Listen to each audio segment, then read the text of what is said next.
Hello everyone, I just came home from riding the 2016 Zero SR and I'm going to share my thoughts about the motorcycle.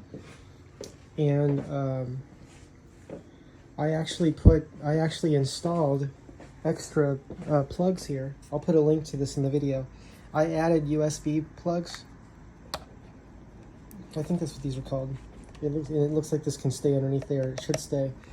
You turn it on there. That's the on and off switch. Has two USBs. This connects under the tank. There's an area that has two separate plugs where you can plug into. If you just search, I'll try to put a link to the video that shows how to connect those. So this is what it looks like with something plugged in. You don't have to add that yourself. I just like to be able to power the cell phone. I like to be able to power the camera. This is an Insta360. I think it's called the X2 if I recall correctly. So this records 360 degrees. And I have it on loop, so it's always recording. And that's being powered, kept charged with that plug as well, with that USB plug right here. So that will not deplete the battery. It was a really nice ride. I got the endorsement. I'm calling it the CHP course. It's the, how do I say this? Again, I'll put a link to the training courses I took. There's courses you can take that teach you about safety and how to ride better. And I've been riding motorcycles since I was about 2.5, 3 years old, but I hadn't ridden street bikes. So this is a new experience to me. And I wanted to take that training course to learn more about safety. And I'm really happy I did, because the joke I make is that I thought I knew how to ride, and I learned that I didn't, because they teach you all the techniques of riding and what to look for. I also recommend Dan the Fireman YouTube channel. I watched and studied his videos, hundreds of his videos. I'm pretty sure he has hundreds of videos. I'm pretty sure I watched hundreds of his videos. I didn't count them, but it felt like hundreds. That's a very good resource for learning. You don't have to take those courses, but I would say you do have to take them if you want to ride motorcycles. I would say even if you've been riding, you can still learn. A lot of people that ride street bikes and ride motorcycles were in the class with me that had already been riding for a long time. So, but going back to the motorcycle, it was a really nice experience riding it. Right now it needs new tires, and I have another set of tires. The rim that came with this bike had been damaged, so I've repaired it and changed parts on it. I bought another bike as a second bike that had a dead battery in it. The battery was no good. And I bought the other bike just for parts, and I put the parts on this. So the wheels on this right now, and the fender too, is from the other bike. That's why it doesn't match the model for that fender, right? I think the other model was a DS, it's called. That's the bike over there. That's the frame you see over there.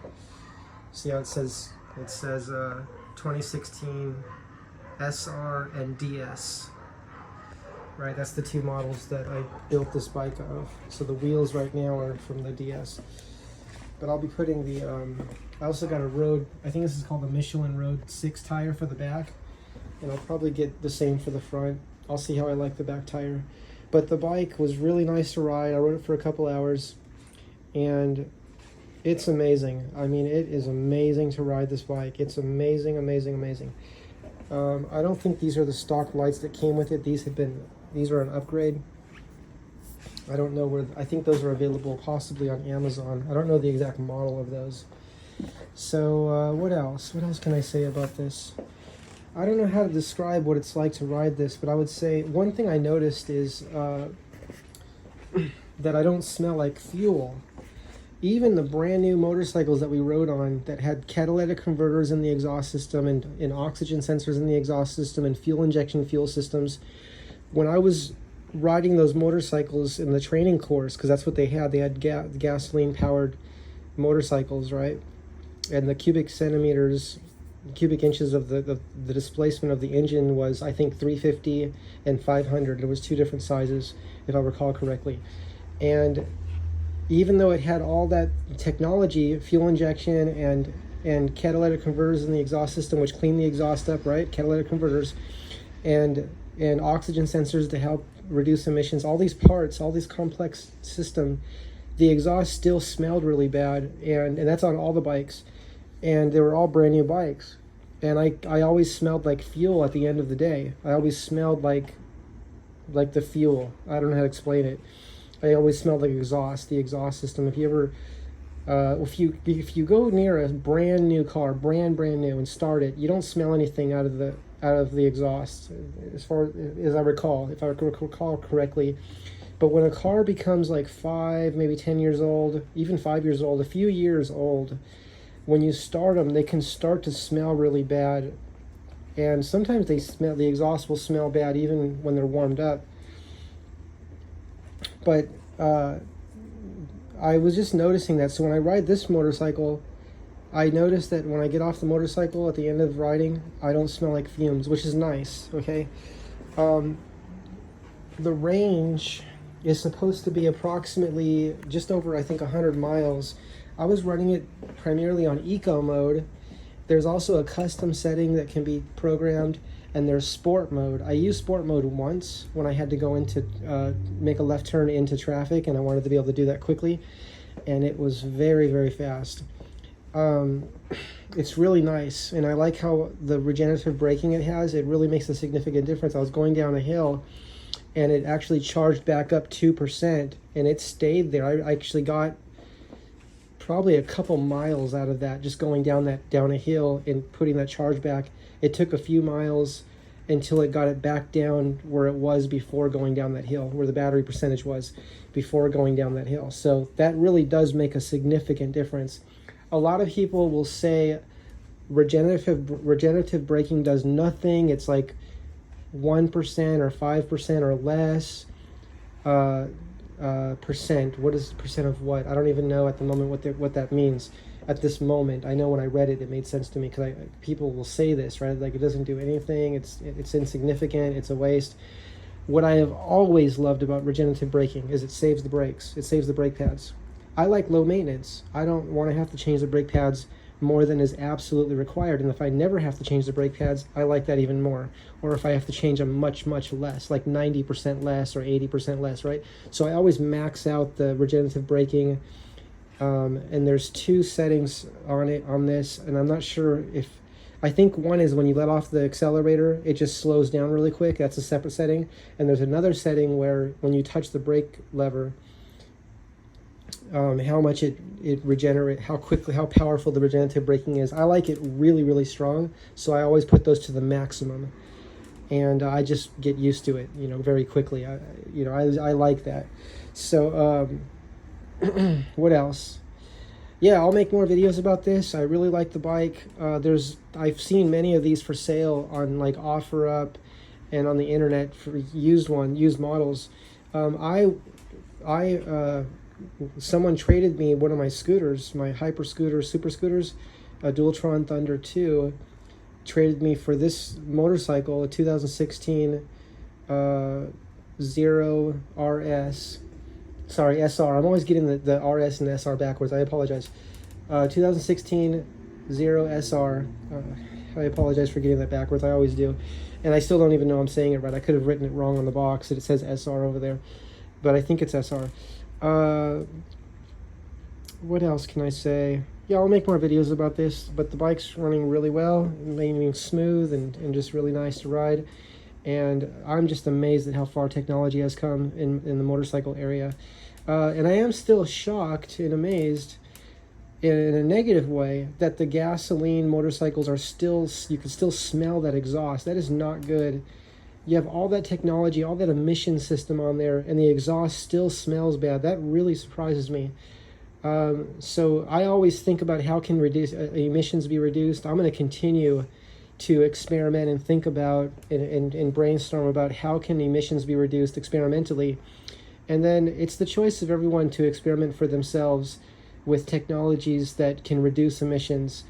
It doesn't mean everything on the internet that's ever been sold is a product that works, but I like to do experiments and to see what works for me. I like to do experiments with reducing emissions, and then also for like electric propulsion systems, I'm interested in extending range, right? Whether that be a combination of adding extra batteries, which I think for this motorcycle they sell like a charge tank. I think you could choose between a charge tank and a faster charging system, but this already has so this one charges from the side. I'm charging it right now from here, and there's oh, I think the breaker went out. See, I'm running a really long cord, and it made the breaker go out, so it stopped charging. But there's a charging port here on the side, and there's also one in the back. And if I understood correctly, the back can take, now please confirm this for yourself, but I think we can connect up to 4 quick chargers in the back plug. There's a really powerful, there's really thick wires back there where you can plug in back into the back. I'll put a flashlight there so you can see what I'm talking about. There's a plug here in the back. You see that plug? I forgot to close. I was looking at that earlier and I forgot to close it. That should be kept closed to keep dirt out of there. So I'm looking for the plug that goes into that. That's why that's unplugged. I was taking pictures of it earlier. I'm looking for the plug that goes into that so that I can connect that to my Roger charger, and I would like to use my Roger charger if possible. I have a 4,000 watt Roger charger, and I have another Roger charger that's like 3,000 watts and another one that's like 2,000 watts. So I would be happy just putting 4,000 watts in the back there, because this charger in the side that's built in, where it's plugged in now, that just goes into the wall, that one's like a 1,300 watt charger, which is a good slow charger, right? It charges it overnight. But the one from the back would be nice to use during the daytime when I'm out charging. When I'm out charging at level 2 charging stations. Today I connected this. This is available on Alien Ride's website. I connected this J1772 to 5-15, I think is what it's called. That's what that is. And this is the J1772, if I recall correctly. And this goes into a level 2 charging station, and I can use that plug that goes into the household, just the household 110 volt. That would go on there. And then this side goes into the charging station. This is available on Alien Ride's website. It's a J1772 to 5-15 charge adapter. Last time I was on the website, it said it's the smallest one available in the world, or one of the smallest ones available, because there's larger ones too, but there's some. Roger, I think, sells one. The gentleman that sells the Roger charger, and he has like a few different models available now. Roger sells that same plug adapter, which can charge 3, that can connect to 3 different chargers at once, which is a nice ability to have when you're charging your friends, whatever your friends may have, right? You can connect 3 different chargers to it at once, which is really nice. Anyway, this is just a brief, short video saying that I really enjoyed the ride today on the Zero, the 2016 Zero SR. It's really, really fast. It's very smooth, and it's really nice to ride. It's just, the power is so smooth. Like, I can ride it slow, and it's very enjoyable still. It's not like, now when it's on the sport mode, I don't know if the word's twitchy, like it's so responsive. I mean, it's like, sport mode is like for racing. That's my thoughts. And everything's, more powerful. The electronic braking is much more powerful. I mean, it would be great to use that setting on a track, which I would like to do someday. So if I can get over to a track one day, which I will do that, I will make some videos of that as well, and talk more about my experience with the motorcycle at a track. But if you haven't ridden a Zero, you can test ride the motorcycles. There's something interesting that I've learned about test riding motorcycles that seems to be different from, at least right now at this time, and at least at the dealerships I have spoken with. I won't mention names at the moment, but and I don't plan to mention the names of dealerships I've been to, but I want to say this: it's very strange, because what is strange to me is that when you test drive a car, if I go to a dealership and I test drive a car, I don't need to have full coverage insurance, right? It's not required to have full coverage insurance. And I've never been told that if anything happens to the car, you're paying for it, right? But with